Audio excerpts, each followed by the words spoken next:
Call of Duty strats on my left, Call of Duty on my right, Nigel and Marmalade to keep me comfy while I'm respawning every 1 second. I'm ready to go. Yeah, this is quality. Sally, you're not in my life anymore. Get out of my head. You don't exist. There you go. Oh, yeah, I should probably do a review. I haven't had new subscribers in over 3 months.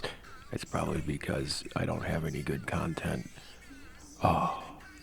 Oh, that's it. I need to make an intro. That'll make everything better.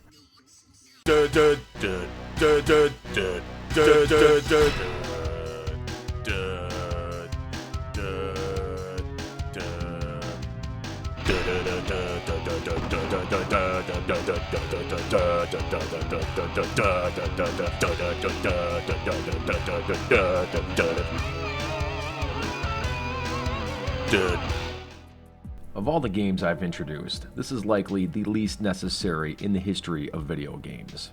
Even if you have never played GoldenEye, you are certainly aware of its existence, and there are likely 100,000 videos also covering this iconic masterpiece. But I feel a need to cover this game with the perspective of a 15-year-old Trevlin had when he first saw this in Electronic Gaming Monthly, and this game had looked so promising. I would also like to show my appreciation of how a medium can affect a person in a way that this game did. This game literally changed my life. EGM and GamePro were the go-to for upcoming video games on the market. At least that was what I had at the time. And one of the biggest things to young gamers in this era was the console wars, a retrospectively silly feud betwixt nerds over which console was the best one.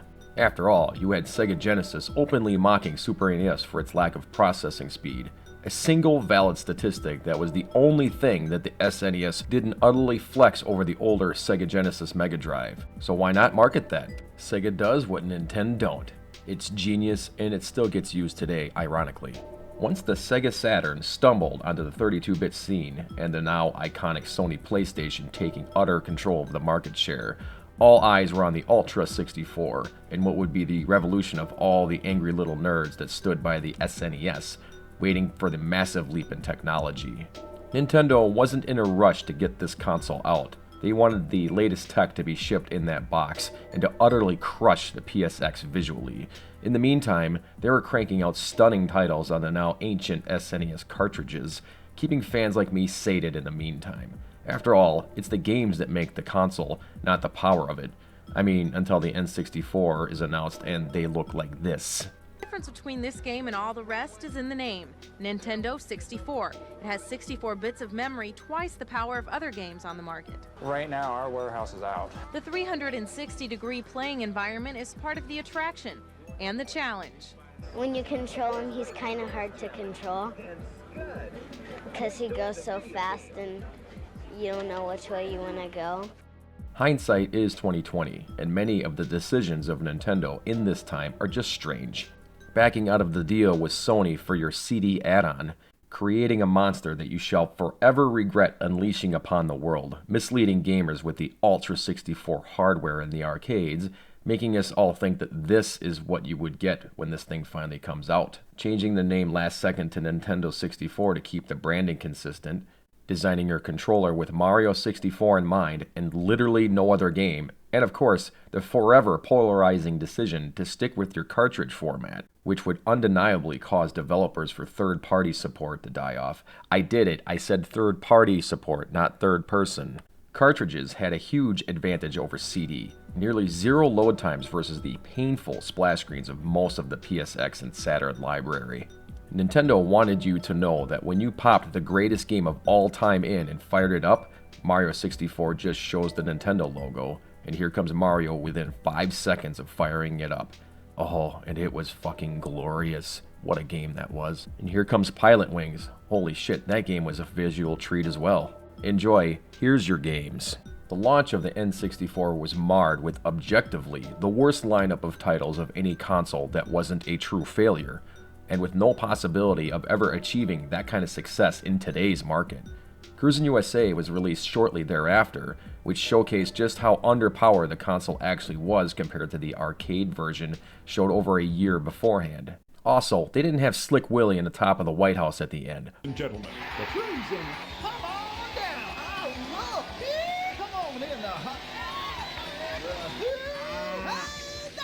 Y'all come back.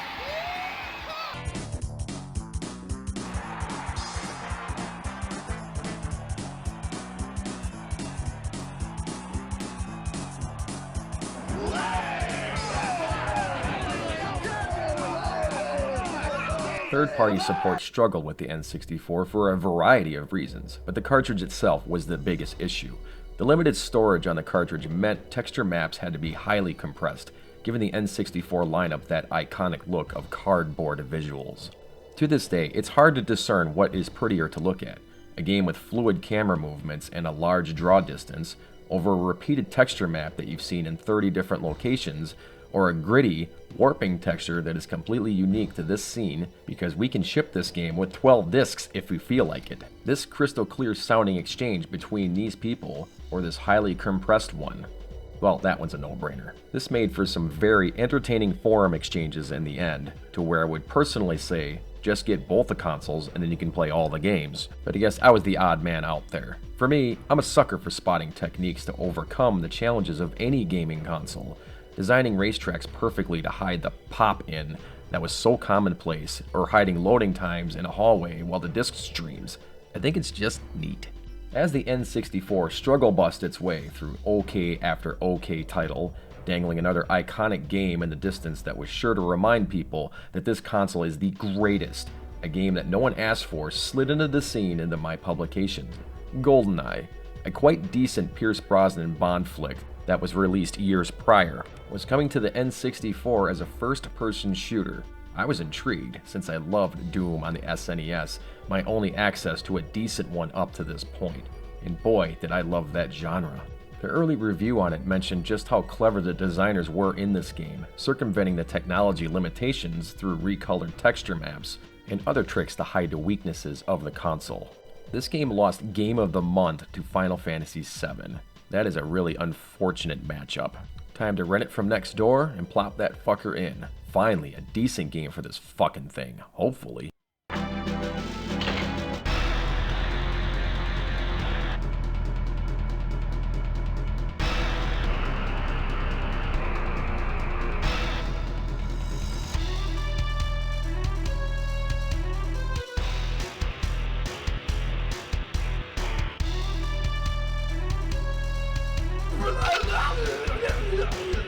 I'm currently tapping into the excitement that I had with this game from the very start. I can still recall the amazement that followed the selecting of the first mission, Damn. The stunningly clear, flawless, majestic soundtrack, the sweeping camera angle, flowing directly into Bond's head to showcase that you're fucking James Bond. The first guard realistically dying to your silenced PP7. It's just insane. This was such an amazing leap in quality to literally every other title on the N64, and it just kept pouring it on that first map of all things. Walking up to that fence to shoot off the lock, you had a massive, gorgeous slideshow of frames with nearly unlimited draw distance, something that us gamers just didn't have at that time. From my perspective at that point, I wanted to punt my PSX down the stairs and just soak in the visual spectacle. And it obviously didn't end there. When I went to pause the game to show it off to my brother, you pull out your goddamn watch for a seamless transition to the menu screen. It's like they took years of hard work to get it to look this good. Oh yeah, they did. I'm playing this on the Xbox One port that came out in 2023, to the amazing disappointment to almost everyone that grew up with this game. While it's not actually terrible, it's not a fraction of good as it should be, as there's an objectively superior game that was fully developed, lingering on the internet, that was supposed to release around 2009. Instead, some suits responsible for this version forced the team to use a mediocre emulation of the game with virtually zero added features. The controls are quite good, but there is a slowdown issue that appears occasionally that is frankly unacceptable. This dude here does a much better job explaining it, as he has a good brain and my brain bad dumb. Unfortunately, it's where we're going to get, as getting this game at all is nothing less than a miracle. The first mission, in all hindsight, appears larger than it is, even on the hardest difficulty, 00 Agent. In Dam, you simply need to install a covert modem, reach the back area of the dam's lower level, and download the off-site data, then destroying all of the alarms before bungee jumping off of the platform with your invisible bungee. One of the interesting features to come is that each mission was created with an entire set of objectives in mind, and with each lower difficulty, will often remove one of those objectives in order to consider that mission a success. Failing any objective does not stop the mission in progress, and you're free to do whatever you want. I'm looking at you, Sam Fisher. God damn it, Fisher, I went out on a limb to get you recruited for this detail. What the hell are you thinking? You're fired. You're out of the agency. Game over. This gives many of the maps a unique feel when playing on each difficulty, since each map has a speedrun challenge that is leapfrogged with each setting. Medium difficulty on Dam, hard difficulty on the second map, easy on the third map, medium on the fourth. Meeting the target time nets you a cheat in the main menu, and some of the greatest early achievements of that era. More on that in a bit. First, we drop into the vents on the iconic second map, Facility. Why did I pronounce Facility weird? I don't know, but I like it. This map was designed, along with many others, using blueprints and other references from the film. A ton of liberty is used for sure, but you can spot familiar areas in the opening sequence, which is a fun treat when watching the movie. When playing the map as intended, you start to understand the game mechanics for the AI, which was way ahead of its time yet again. Using a silenced PP7 or other stealthy means, you can eliminate enemies without alerting as many nearby enemies. I've wrote enemies twice. Using louder guns will alert them, and is exponentially so the more rounds you use. I would demonstrate this in a video, but I'm keen on my hardwired strategy of speedrunning this map to gain the invincibility cheat, as I am one of the early nerds to pursue this maddeningly difficult cheat back in the day, slowly figuring out how to get from area to area without wasting too much time. Eventually I came up with a strategy that is very similar to what the official speedrunners use, plus or minus the 20 to 30 seconds of pure optimization that has come from the advent of communities that are committed to optimizing literally every single frame of these maps, finding ways to finish these in insane times. You meet up with Sean Bean, who reenacts the scene from the opening where he's shot in the face right before Bond blows up the facility's gas reservoir. Or you blow Trevelyan up, forcing you to repeat the mission all over. One of those two, I don't remember. There becomes a huge dopamine hit whenever you cross the map's ending doorway to see the ending cinematic, rather than that dreaded black screen where you know you fucked up somewhere.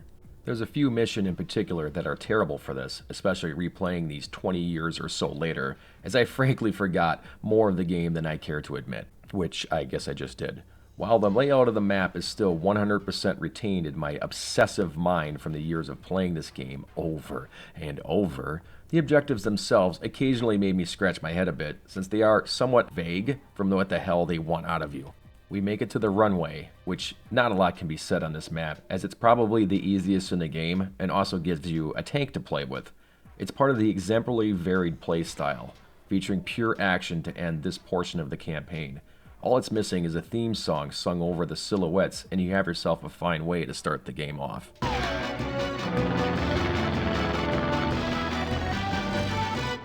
Surface slows things down a bit, and once again flexed a very impressive draw distance for the N64. And that music, man, it's just perfect.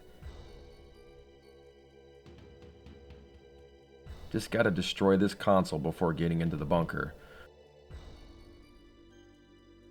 Oh shit. Alright, I forgot you need to do that the second time around.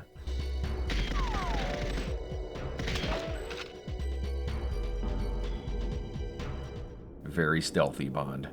Once in the bunker, you're back at a preferably stealthy segment, rewarding Bond with easy kills if you stick with your PP7. Just gotta destroy that last camera. I swear, the N64 wasn't this hard to aim manually, and this port does an okay job converting controls over to the Xbox. But with this control scheme that I had used at this point, it's indescribably difficult.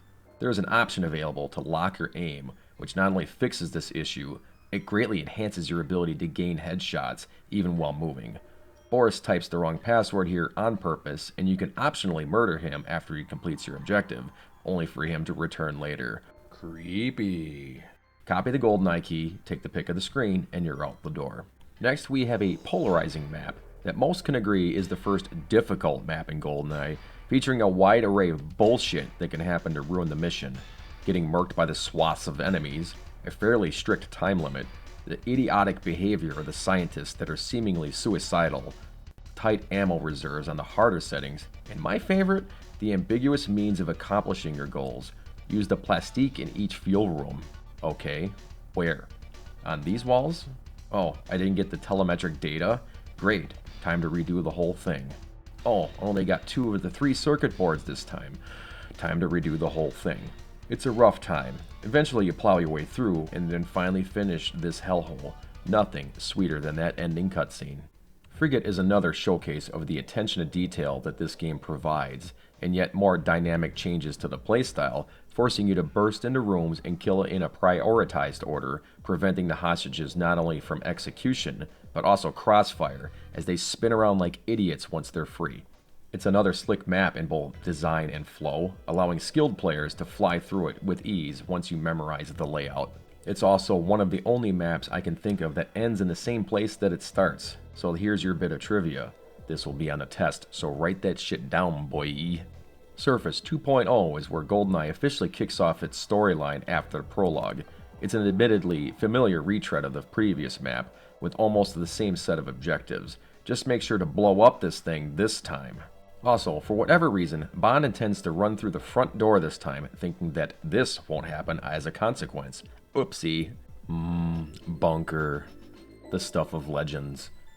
This mission is part of a trifecta of what I, with the greatest affection towards this game, call a horseshit mission. I clearly consider myself a veteran of this game, despite not knowing certain small facts of the game design 20 years later, but it's with this info that I can safely say I have no idea how the enemies spawn in. It seems like until you break off certain portions of the map or kill certain guards, that these fuckers just won't stop coming. You get knives to remain stealthy, but they are a bitch to use. In my experience, it seems like breaking off to the barracks is the best way to start off the mass murder, but don't get spotted by this camera, or you might as well quit the mission. These absolute fucks will spawn indefinitely and have a shit ton of armor and crack aim, making them a constant unnecessary nuisance. This map kept me from progressing for an insane amount of attempts back in the day, and on my repeat playthrough, a few more yet, as I reacquainted with the bullshit factor of the ambiguous goals needed to obtain the dual safe keys, the CCTV tape.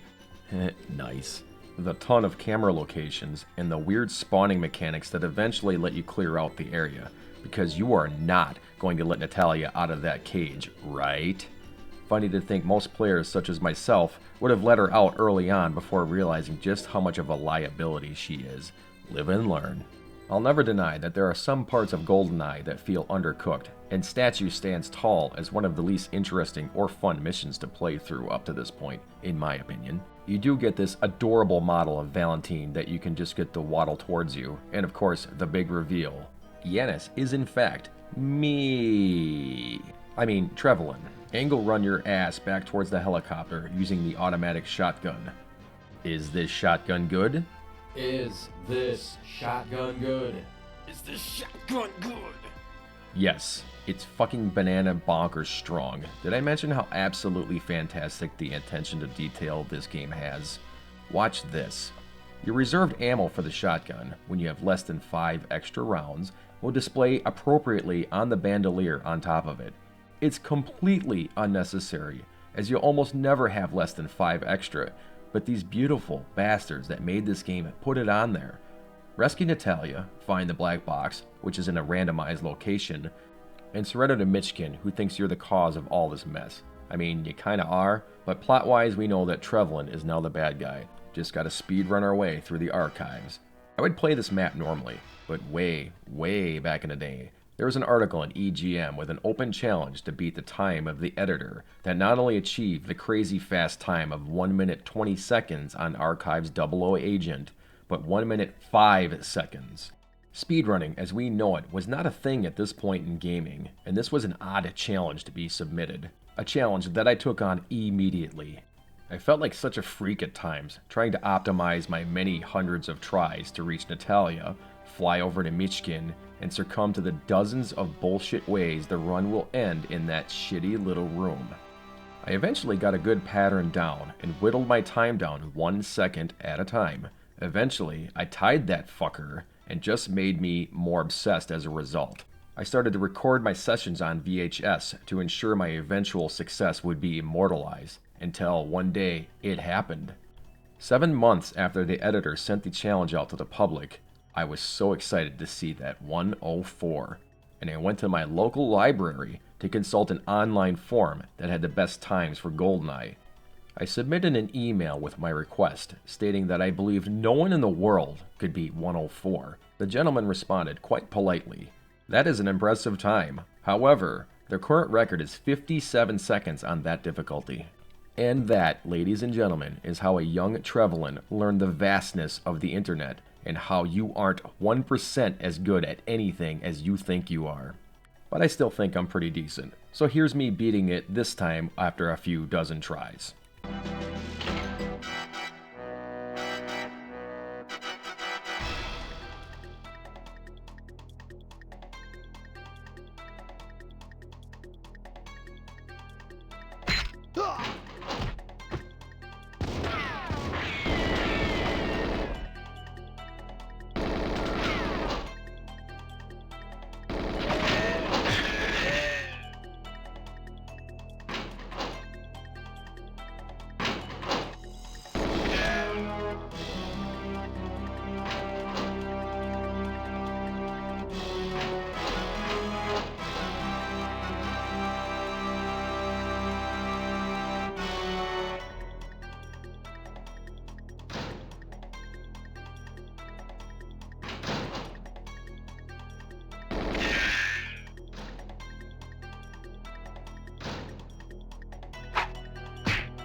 I'm sure I won't obsess over beating this time. No sir, no siree. Streets is another map that is definitely overcooked or undercapable of what the game designers envisioned when drafting the game up. It's just not a good map, but you do get to use the tank again, which is a nice treat. Basically, you have to reach the end, which is signified by this empty blue vastness of space. This is what I mean by undercapable. Apparently, GoldenEye's original game design was a mixture of what we have now, along with an on-rails segment, which causes a lot of maps to have empty voids and useless rooms, which in retrospect gives some of these maps a distinct charm, and in the case of Streets, a lack thereof. Oh well, on to Depot. Here on my replay, I got pretty frustrated, thinking that this port of the game had a huge technical flaw. The enemies on the map will literally shoot you before they are even drawn on screen, causing you to fire blindly into the background or be shot. With each attempt and mounting frustration, I started to recall, yeah, this actually was always the case. The trick to the map is unfortunately to learn how to fly through the fucker as fast as possible, ignoring half of the enemies entirely. Even this mounted sentry is completely invisible until you learn to shoot it from this specific angle. Also fun trivia. Bond will murder these last two guys for you when you run in using whatever gun you have equipped before adjusting his cufflinks. So badass. Train is another part of our trifecta of horse shit. It is a very difficult map for many reasons, especially on 00 Agent. There are scripted enemies that pop out at very inconvenient times, with this one guy locking himself in the bathroom until you advance, springing a pincer movement. You'll take a lot of damage if you aren't careful. You also have to nail this shot cleanly or Natalia is toast here. You're then forced to use your watch laser to cut open the shaft, but don't jump in too soon or the mission fails. Do it all over. Alright, she finds out he's in Cuba, jumping down the shaft now with only 20 seconds left. Oops, fail it again. Do it all over. She needs to find out what the password is. You need to wait out Natalia until 4 seconds are remaining. Jump in the hole and pray the AI pathfinds her character in time to not blow her up, just like in this example here. It's bullshit. It's utter bullshit. Have fun redoing the map yet again. Jungle is another forgettable map on paper, but lets you play with one of the most OP weapons in the game. the AR-13 assault rifle, featuring penetration and roughly 33% more damage than a typical bullet. It's super effective on nearly every enemy in the game, including Xenia on the top here, and also Natalia, as her dumb fucking ass walks directly into my line of fire, failing the mission instantly. Get the fuck out of my way! Strangely, you can dual wield the grenade launcher and the RCP-90, the other most powerful weapon in the game, featuring a whopping 80-round magazine filled with equally powerful rounds, using a 9mm or whatever this bullet represents. It's certainly fun to dual wield anything in this game, but to combo the grenade launcher with the RCP-90 doesn't jive well, but still definitely an interesting idea. We arrive on Control on 00 Agent. Is there any other mission in GoldenEye that stirs so much emotion out of the game's fans? The potentially best baseline in the game, the elevator bit at the beginning, the 14-minute long wait for Natalia to open this fucking door.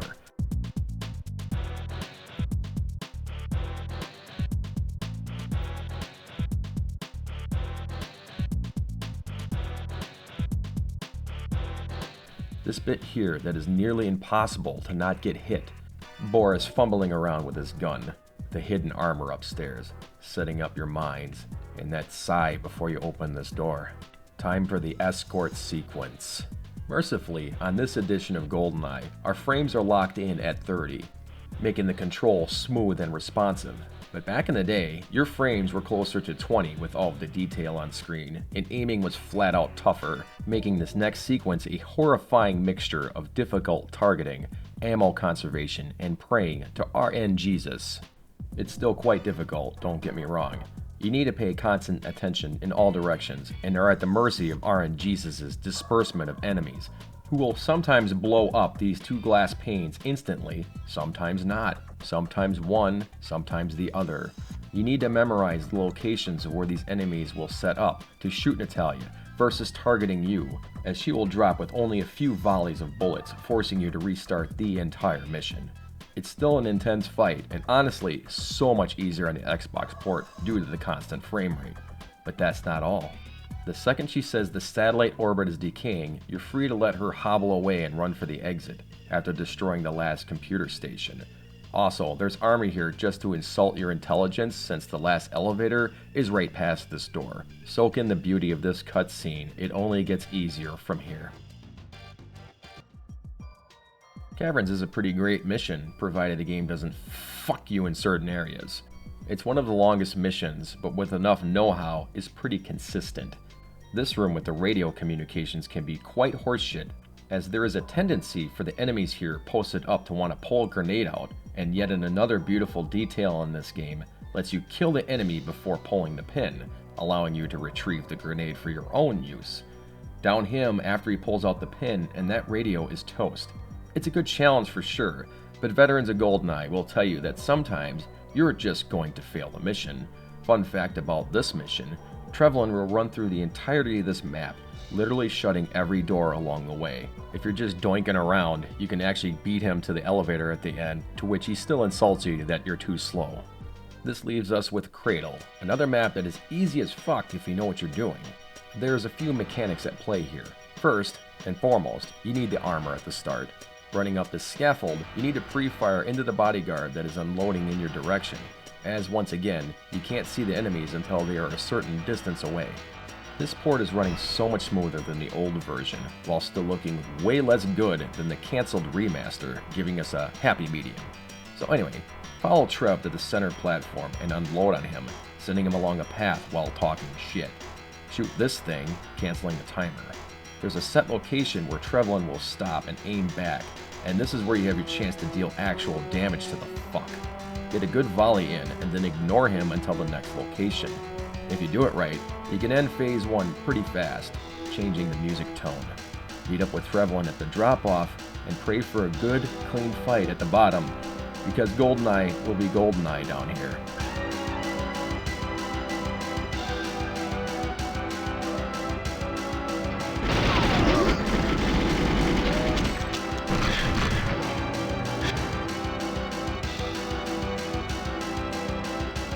See what I mean? I've played this game approximately 700 billion hours, and have never noticed that Natalia is the one piloting the helicopter. Enjoy the fantastic ending soundtrack as these two blocky models smash their block faces together.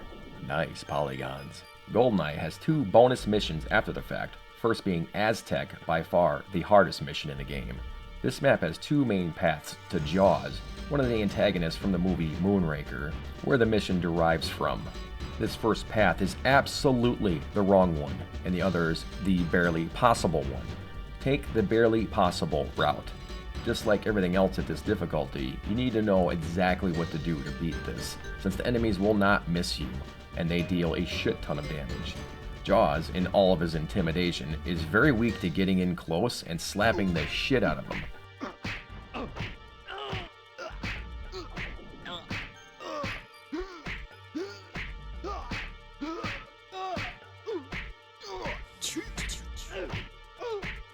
The last level is hard to get mad at, since it's just filler and you've already beaten the game, so what else do you want? Dig that laugh, dude. I was pretty impressed at how I was able to remember this pathway to getting to the golden gun, though. Thus ends the GoldenEye campaign. For the time, this was extremely challenging, sometimes unfair, sometimes ballistically frustrating, but I couldn't get enough of it. Getting all of the cheats required some crazy dedication, and showcased even more content than he already had, like this other shotgun that is completely unused, even in multiplayer. Oh, there's multiplayer? The N64, despite its weaknesses in memory and third-party support, had unquestionably the best multiplayer titles for an entire generation. This game is no exception, despite being objectively flawed in many respects, especially given the modern times. I wonder what that text is. There was just something addictive about shooting your friends in new and creative ways on each of the many maps, all with the design of someone with an afternoon to kill. As far back as 1999, when I was knee-deep in Unreal Tournament, I used Unreal Ed, the built-in map editor, to recreate the maps from GoldenEye. One where I put the library, which was the basement and stack combined, and threw the complex on top of that map, with additional tunnels, reflective floors, and all sorts of jank that only a custom map could provide. I managed to get a couple of players to play that map, which I never expected, honestly. I called the map DM Nostalgia, which is pretty hilarious considering that 25 years ago that I was thinking back on this game. I also redid the facility map, which extended all the way to the legitimate end of the facility map, and included a portion of the runway as a form of visible exterior. Never destroy anything you create, as you absolutely will regret it later. I fucking kill to play these maps one more time. Speaking of facility, I even redid this map as recently as Far Cry 5 with its surprisingly in-depth map designer. I spent way too many hours trying to get it to work decently, and finally settled on whatever you would want to make out of this. I got a couple of online lobbies to play it with moderate success. I'll take it. It was a challenge after all. What made multiplayer so addictive? I honestly have no real idea. There were a ton of glitches, flaws, and other oddities that limited what this was truly capable of in this mode, which, if my memory serves, was added very last second compared to the rest of the game. The most interesting matches, in my opinion, come from the converted single-player maps, which were all but slapped together with spawn locations, some guns, locked doors, prohibiting movement to the rest of the map. What's crazy interesting is by using a Game Shark, you could move through the doors and find the rest of the map on archives, facility, and caverns, sans any other doors or weapons. Modders have since restored these maps when playing GoldenEye online, letting longtime fans finally explore the rest of the areas. It's frustrating seeing this port not only not allow any kind of additions to this mode, but still maintain the locked out mechanic of the more detailed maps for 4 players. You had to use a glitch to allow 4 players on archives and bunker, as the frame rate dropped into the 10s with all of the geometry on screen. This port is locked into 30 FPS. There should be no issue with allowing this, but that would take additional programming, something that the dev team clearly was not allowed to do. Shame. Shame. Shame! There were some really interesting ideas here, being the trailblazing multiplayer title that this was, like the Living Daylights mode, where you would carry this flag around a la Oddball in Halo. You could play 2v2, 2v1, or 3v1, along with adjusting each player's health to crazy opposites, which was an excellent way of allowing novice players to experience the multiplayer in a much fairer way. Plus 10 made people insanely hard to kill, while minus 10 made you essentially one shot. Just as it was with License to Kill, my personal favorite mode, as you cut through the bullshit and get to murdering. Any bit of damage will instantly kill the opponent no matter how trivial. This meant exploding crates and bullshit use of explosives could create some really interesting kills, or deaths. Some other fun scenarios were grenade launchers on pretty much every map, since you could lob these fuckers around corners, and with a little trick I just remembered, stack your crouching animation with each shot, giving this shot more distance. You could also get back into the vents and facility if you knew this one simple trick your friends hate. Unfortunately, I can't seem to get it to work on this port, since the controls don't line up with the olden times. That's probably for the best. What's also for the best? A lack of online multiplayer. Maybe we are missing out on a few lobbies of people reconnecting after so many years on the interwebs, reliving the dream of sitting on the couch next to each other, but those times are not now. Respawning in GoldenEye multiplayer is strictly linear. There's a set spawn location for 1, 2, 3, 4, and so on, only to be negated by another player being in the proximity of the spawn when they press the button. Line of sight does not apply, nor randomness, except for the initial start. That means with simple memorization, you can spawn kill indefinitely, since no one starts with any guns, and usually not even very close to one. There are probably 100,000 videos on YouTube on how to corner camp every single angle of Call of Duty's newest map additions, with this video playing on the left monitor, and the game on the right, and TikTok playing on your phone in front of the monitor to maintain the dopamine surge in between the 1 second respawning. I don't think that GoldenEye being available on Xbox Live is a wise choice. Switch users, how's that online going for you? So many more things to recall, like how this grate shoots kind of one way if you're hiding in them. Completely free in one direction, but you can shoot out directly ahead at this specific angle. Was this intentional? Who the fuck knows? But if you want to compete, you'd better know that. One of my favorite techniques was to open these doors while holding a Magnum, and pull the door into myself, revealing just a hair of visibility. This gave a ton of cover while letting my shots ring in. Think you can just watch my screen? Well, have fun tracking this. I used to run straight up and down, navigating the map out of memory, only to pull up when I got close enough to scream, "Surprise butt sex!" I most certainly earned my title of being the bad guy back then, and my friends would brag how it should be in tournaments and whatnot. Oh, little did I know just how much of a drop in the bucket I was once I eventually got to play online for the first time. There's something about GoldenEye's gunplay that just doesn't get old. Each weapon has a level of punch, with those perfectly made sound effects and amazing decals that just feel so effective. It just might sound apologetic, but it's also really nice to just reload the gun and not watch the whole animation. This is definitely a retrospective viewpoint, since I was blown away by Perfect Dark's animating each gun independently. Nothing about these games have any realism, so the grand scheme of realism versus fun, it's a perfect power fantasy to empty an RCP-90 into a crowd of guards just to go click click for another 80-round magazine to be ready to spread more fun. The game has its own physics and, you guessed it, was way ahead of the competition. The guards will drop all of their weapons with their own unique rendering onto the ground for you to collect, along with the bullet decal still attached from when you shot it by accident earlier. You can shoot the guards' hat off or have their helmet deflect the bullet. It all adds just a little bit of spice to a perfectly baked pie of mass murder. As you gain more experience with the game, you learn the tells of the guards to know when to take cover and when you can unload your entire mag into a crowd. It won't stop from the bullshit that occurs on more difficult stages, however, since the randomized nature of the enemy AI will certainly bring about many game failures due to what I affectionately refer to as GoldenEye things. Example, Natalia strutting in front of the most powerful weapon in the game, a guard pulling out a grenade right in front of your face, prompting a stray bullet to connect with it, blowing up all involved.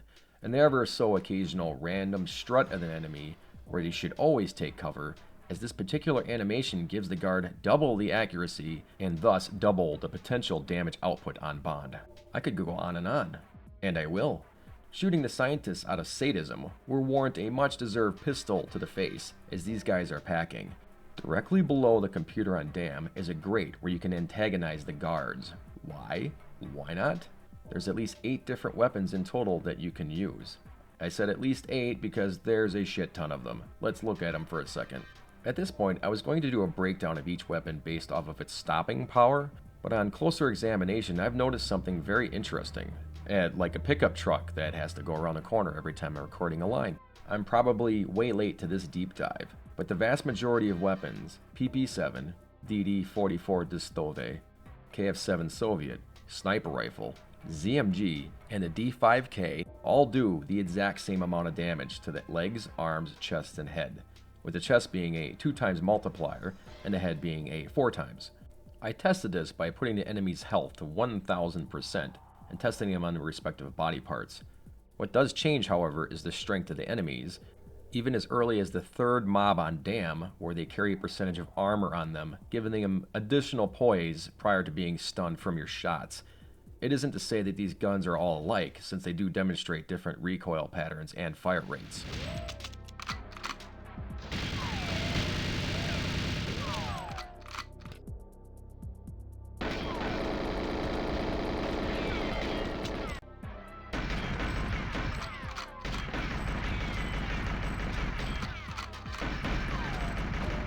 The Phantom, a gun that I never used because it looks really dumb to me, has 33% more power per shot to, say, a PP7, which is something I did not expect to know today. It's as powerful as the AR-13, just lacking the penetrative capabilities. Good to know next time I'm playing, I guess. The RCP-90 is 1.6 times as powerful as the PP7 and retains the penetration, and also has an 80-round magazine, making this one of the most busted weapons in the history of games. And did I mention its recoil grouping is the tightest of all the automatic guns? The Magnum, which is double the power per shot as most guns, also has penetrative capabilities, sharing the same traits as the Moonraker laser, which has that satisfying zap to it.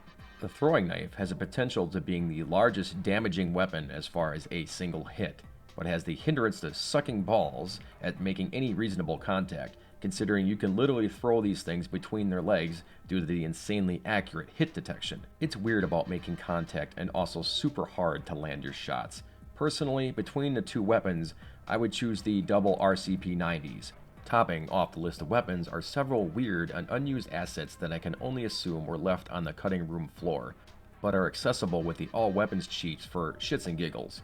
The hunting knife, a far better melee weapon than anything else in the game, which would have been really nice in Bunker, by the way.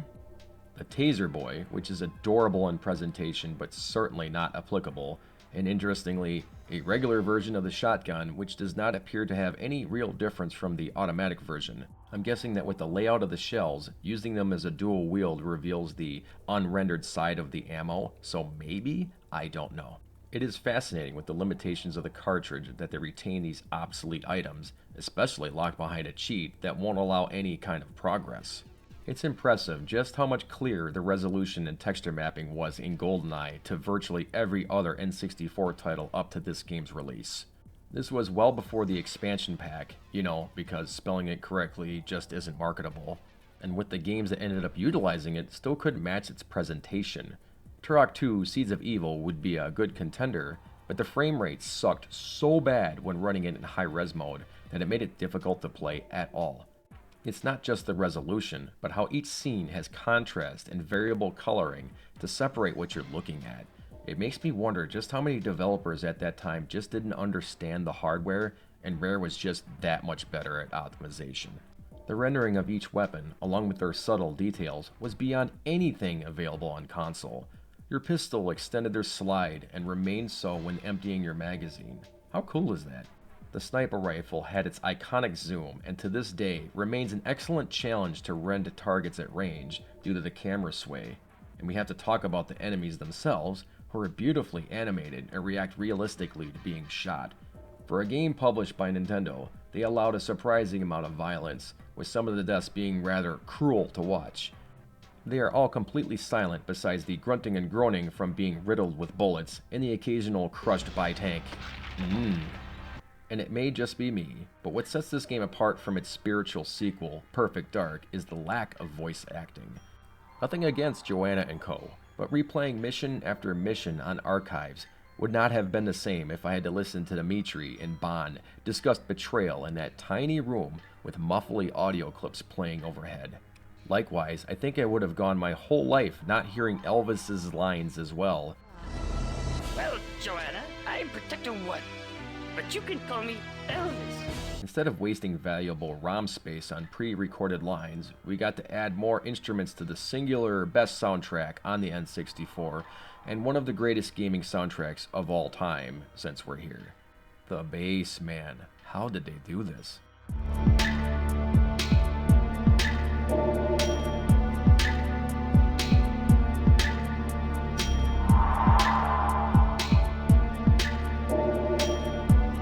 It's a perfect blend of original work and the iconic theme, and almost always matches the map's mood.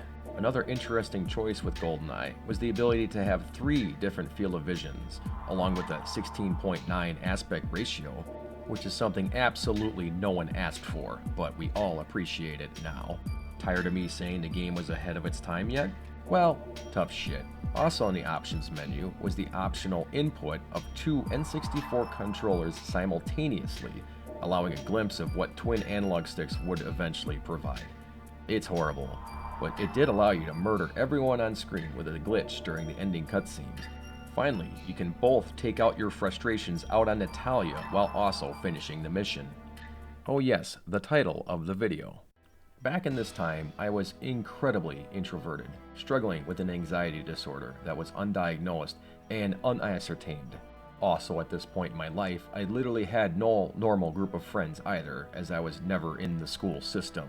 As a consequence, my first real foray into social life was my grocery store job, where I would meet fellow young people, a few complete assholes, and whom would be my best friend for many, many years. Our common connection?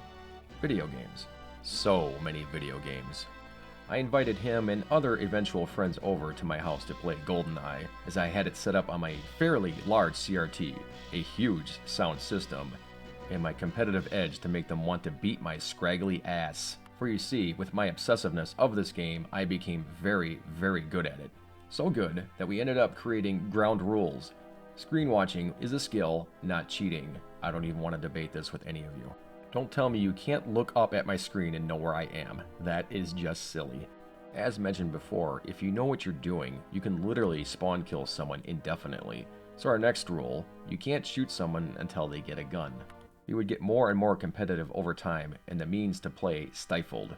We would try other multiplayer games with moderate success, mainly WWF No Mercy and Mario Party, but would always pivot back to the sheer addictiveness of this masterpiece. I invented a custom screen splitter using shielded insulation, piano wire, and duct tape, causing massive excitement, as for the first time we could play true split screen and not know where the opponent's location was. That was, of course, once I plowed through the rented copy of the game to reach the depot, yet again, to unlock the no radar cheat for the 8th time. For me, it was mostly awesome, except for my never-ending scrutiny of the game engine. Could notice whenever the opponent was nearby that the frame rate would drop, causing that initial excitement to wane a bit. I would be also puzzled for many years why you could use a magnum to shoot through the glass here, but not through doors, unless the door was in the process of opening or closing, with the exception of this one door in facility. I'll give the viewers a few seconds to guess why this is. The answer is culling. Nothing is rendered behind a door until you open it. This is also why the doors open so slowly in facility, as the area behind it takes a hot second to pop in. The developers wanted to hide this. In this room in particular, the room is already rendered, so you're able to penetrate it and the opponent behind. Giggity. As we played our sessions in the coming years, I developed a reputation for being the bad guy, as I was heavily skilled versus most of our group of friends, and no one likes a winner. I would play them in 2v1s or 3v1s as a fun challenge, and I even did the handicap at one point, giving the opponent nearly infinite health versus my nearly one-shot status. As our rivalries continued, we had our main characters to pick, and mine was the obvious choice. And that's where my username has been since. And about 1 in 1,000 users online nowadays notice the reference, and that's fine. It's worth that conversation every time. So indeed, if it weren't for GoldenEye and other games to find some way to connect to people in the outside world, I may never have developed in the way that I did, and I would be a hobo eating trash underneath the local bridge, still trying to beat that fucking archives in 1 minute and 3 seconds. It stands infinite repetition to repeat just how influential this game was, and how a single game back in 1997 could keep a questionably relevant console from crashing and burning from a lack of good decisions. Even still, I absolutely adore the attention to detail that this game has. There's a minuscule chance that a guard will sneeze at any given time. It's super rare, but they do. You can watch this animation when you shoot someone in the ass. It's all on this format that everyone said was limited.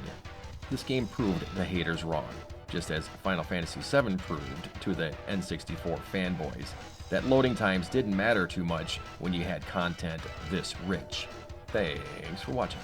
I hope this somewhat introspective view on this game can resonate with some of you out there, as I doubt I'm the only one who was thoroughly rocked by this game's experience. For the rest of you, I look forward to hearing what I missed up or screwed up on. Okay, bye.